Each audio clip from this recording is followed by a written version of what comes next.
जय Hind defence lovers. आज की टॉप हेडलाइंस कुछ इस प्रकार है। तेजस मार्क 2 के पहली उड़ान में होगी 1 साल की और देरी। 30 तेजस मार्क 1 फाइटर्स हो चुके हैं मैन्युफैक्चर। भारत के भार्गव अस्त्र के ट्रायल्स फाइनल स्टेजेस में। भारतीय सेना प्रमुख की पाकिस्तान को सीधी चेतावनी। और भारत के कैरियर किलर मिसाइल के यूजर ट्रायल्स जल्दी होंगे शुरू।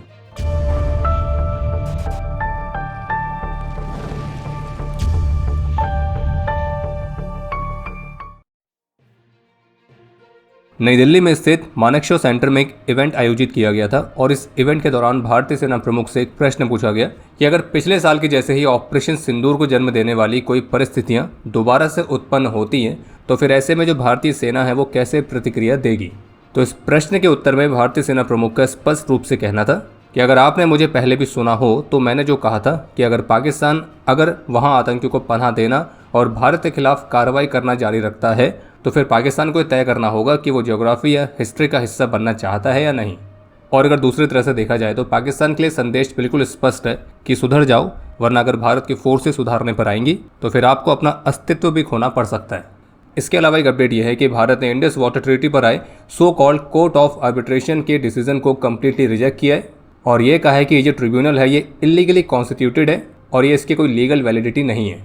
और भारत ने स्पष्ट रूप से कहा है कि इंडस वाटर ट्रीटी को जो हमने सस्पेंड किया है तो हमारा ये निर्णय आगे भी जारी रहेगा। बाकी भारत ने कभी भी इस मुद्दे पर कोर्ट ऑफ आर्बिट्रेशन की एस्टेब्लिशमेंट को रिकॉग्नाइज नहीं किया है, तो इसलिए इनके द्वारा जारी किए जाने वाली कोई भी प्रोसीडिंग्स, कोई भी निर्णय तो वो पहले ही नल एंड वॉइड हो जाती है और उसके कोई मायने है ही नहीं।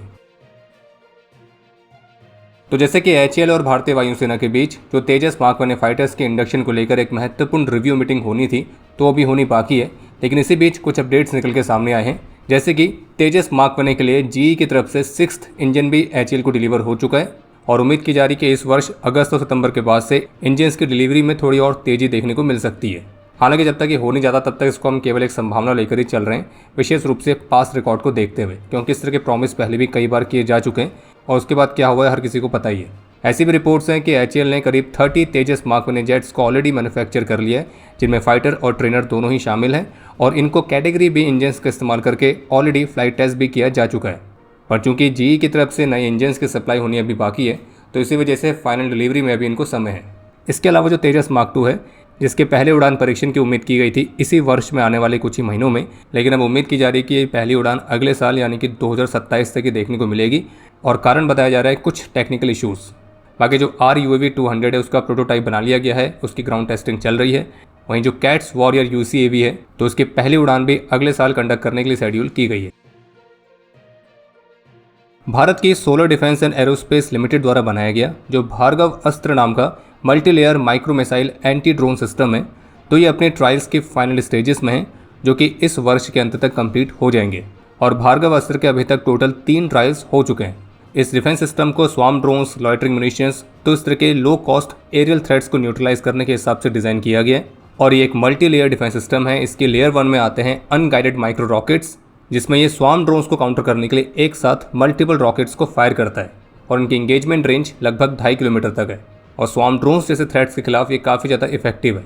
और इसके दूसरी लेयर में आते हैं गाइडेड माइक्रो मिसाइल्स और इनका इस्तेमाल होता है उन एरियल थ्रेट्स को काउंटर करने के लिए जहाँ पे प्रिसिशन की बेहद अधिक ज़रूरत है और ये दूसरी लेयर एक एक्यूरेट और बेहद इफेक्टिव टारगेट न्यूट्रलाइजेशन की गारंटी देती है। और एक इंटरेस्टिंग फैक्ट ये भी है कि दुनिया का पहला guided micro missile counter drone system है और इस टेक्नोलॉजी को इसी इरादे के साथ बनाया गया है ताकि ड्रोन्स जैसे जो लो कॉस्ट वाले थ्रेट होते हैं तो उनको काउंटर करने के लिए हमारे पास एक कॉस्ट इफेक्टिव सॉल्यूशन हो। हम कुछ $1000 के ड्रोन्स को मारने के लिए मिलियंस ऑफ डॉलर्स की मिसाइल्स को फायर नहीं कर सकते। न्यूज़ 18 की रिपोर्ट के मुताबिक भारत की जो स्वदेशी लॉन्ग रेंज की एंटीशिप हाइपरसोनिक मिसाइल है तो वो अब भारतीय नौसेना की यूजर ट्रायल्स की स्टेजेस में पहुंचने की तैयारी कर रही है और इसे एक तरह की हाइपरसोनिक कैरियर किलर मिसाइल भी कहा जा सकता है। और रिपोर्ट्स के मुताबिक 2029-30 तक ये मिसाइल सर्विसेज में औपचारिक रूप से कमीशन होने की उम्मीद है और जबकि इसको एक लिमिटेड स्केल पर कोस्टल एरियाज पर भी डिप्लॉय करने की योजना चल रही है और भारतीय नौसेना द्वारा 2027 से इसके यूजर ट्रायल्स शुरू किए जा सकते हैं। इसके अलावा एक अपडेट यह है कि मानेसर में भारतीय सेना के खड़गा कोर के पाइन डिवीजन के ट्रूप्स ने नेशनल सिक्योरिटी गार्ड यानी कि NSG के साथ एक इंटेंसिव जॉइंट ट्रेनिंग कंडक्ट करी थी और जिसमें close quarter battle, room intervention, staircase clearance, coordinated urban combat drills तो इन सभी ड्रिल्स पर फोकस किया गया था। इसके अलावा भी हाल ही में आर्मी के वज्र कोर ने भी निश्चित जीत नाम की एक्सरसाइज कंडक्ट करी थी और इस एक्सरसाइज के दौरान वज्र कोर के जीओसी ने ट्रूप्स की ऑपरेशनल प्रिपेयर्डनेस की समीक्षा की है। बाकी इस दौरान सिमुलेटेड बैटलफील्ड कंडीशंस में इंटीग्रेटेड कॉम्बैट एक्सरसाइज पर फोकस किया गया था। द वॉल स्ट्रीट जर्नल की रिपोर्ट के मुताबिक चीन एशिया के विवादित जल क्षेत्रों में अपनी मौजूदगी को बढ़ा रहा है और अपनी इसी प्रेजेंस को बढ़ाने के लिए जो चीन है वो फिशिंग वेसल्स की एक बहुत बड़ी फ्लीट, कोस्ट गार्ड शिप्स और मैरीटाइम मिलिशिया यूनिट्स तो इनको डिप्लॉय कर रहा है। और इस तरह की तैनाती से चीन की जो रणनीति है वो बिल्कुल स्पष्ट है कि बिना किसी डायरेक्ट मिलिट्री कन्फ्रंट्रेशन को प्रोवोक किए वो यहाँ पे अपने कंट्रोल को मजबूत करना चाहता है। और इसी मामले पर ताइवान न्यूज़ की रिपोर्ट के मुताबिक लगभग 200 चाइनीज़ फिशिंग बोट्स येलो सी में और अंदर तक घुसी हैं और चीन और साउथ कोरिया द्वारा संयुक्त रूप से दावा किए जाने वाले वाटर्स के करीब पहुंच गई है। और जबकि जियो स्पेशल इंटेलिजेंस कंपनी द्वारा इकट्ठा किए गए डेटा से ये भी खुलासा हुआ है कि जो ये चाइनीज़ वेसल्स हैं तो इनकी जो एक्टिविटी है वो क्रिटिकल शिपिंग रूट्स और डिस्प्यूटेड मैरीटाइम जोन्स पर काफ़ी अनयूजुअल तरीके से डेंस हुई हैं। और एनालिस्ट ये मानते हैं कि चाइना अपने डुअल यूज़ ऑपरेशंस के लिए सिविलियन फिशिंग फ्लीट्स पर अपनी निर्भरता को बढ़ा रहा है। और होने को तो ये फिशिंग वेसल्स हैं, लेकिन अपने डुअल यूज़ ऑपरेशंस के लिए चीन ने इन वेसल्स को भी एडवांस टेक्नोलॉजी से इक्विप्ड किया है। वहीं साउथ चाइना सी में चीन ने अपने कोस्ट गार्ड ऑपरेशंस को लगभग डबल कर दिया है और इस तरह से बाकी के विवादित जल क्षेत्रों पर भी चीन अपनी इस मैरीटाइम टैक्टिक्स को एक्सपेंड कर रहे हैं। और ये सारी एक्टिविटीज़ चीन के ग्रे जोन वॉरफेयर टैक्टिक्स का हिस्सा है, जिसमें चीन डायरेक्टली वॉर नहीं करता है, बल्कि इसके बजाय वो अपनी कई सैकड़ों की तादाद में फिशिंग बोट्स को डिस्प्यूटेड वाटर्स पर जानबूझकर भेज देगा, जिससे होगा ये कि वो जो एरिया है वो फिजिकली ऑक्यूपाई जैसा फील होगा। और संभावित रूप से वो जो चाइनीज़ फिशिंग बोट्स हैं वो अन्य कंट्रीज़ के फिशरमैन को भी धमकाते हैं और ये टैक्टिक कहलाती है ग्रे जोन टैक्टिक।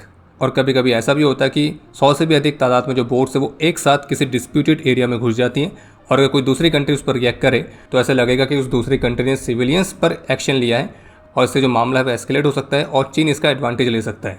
और ये सब चीन की टैक्टिक्स हैं। और अब समय है आज के इतिहास का। आज के दिन 2019 में शोपियां में अपने अदम्य साहस और वीरता का परिचय देते हुए सिपाही रोहित कुमार यादव और सिपाही संदीप ने अपना सर्वोच्च बलिदान दिया था। आज के दिन 1966 में मिजोरम में अपने अदम्य साहस और वीरता का परिचय देते हुए मेजर अशोक आनंद वीरगति को प्राप्त हुए थे और इन्हें मरणोपरांत शौर्य चक्र से सम्मानित किया गया। आज के दिन 2002 में जम्मू कश्मीर के सोपोर में अपने अदम्य साहस और वीरता का परिचय देते हुए बीएसएफ के एसआई धर्म सिंह और हेड कांस्टेबल प्रवंत सिंह ने अपना सर्वोच्च बलिदान दिया था। आज के दिन 1966 में मिजोरम में बीएसएफ के कांस्टेबल केश बहादुर धामी और 1994 में जम्मू कश्मीर के डोडा में बीएसएफ के लांस नायक राम प्रताप सिंह वीरगति को प्राप्त हुए थे। और आपके लिए आज का प्रश्न है कि भारतीय सेना की पैरा स्पेशल फोर्सेस की स्टैंडर्ड असॉल्ट राइफल कौन सी है। और अब समय है आज के टॉप 3 कमेंट्स का, जो ये रहे आपकी स्क्रीन पर।